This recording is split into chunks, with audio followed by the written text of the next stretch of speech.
Hello everyone, my name is Ali and I'm a fifth year student at the University of Toronto. I'm currently enrolled in the Education Society program at Victoria College, and it's become one of my favorite experiences at the University of Toronto.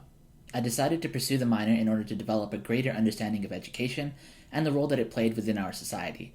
I was also hoping to expand my career potentials by allowing myself the opportunity to learn more about what it meant to be a teacher.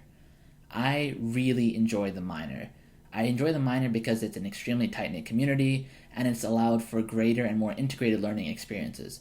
All the professors are experts in their fields and are always considering student needs. As part of the minor, I've had the opportunity to complete my education internship at Frontier College, Montreal, and this experience has been one of my most eye-opening experiences that I've ever had in post-secondary education. Currently, I've applied to graduate programs in social work and education, and the minor has provided me the opportunity to gain further experiences in educational domains where mental health and development are extremely important. Overall, I love the minor. I would highly recommend it, and I would recommend it to all students who are interested in developing more friends, gaining a greater educational experience, and also expanding their horizons as a potential educator in the future. Once again, I would highly recommend the Education Society minor at Victoria College. Thank you.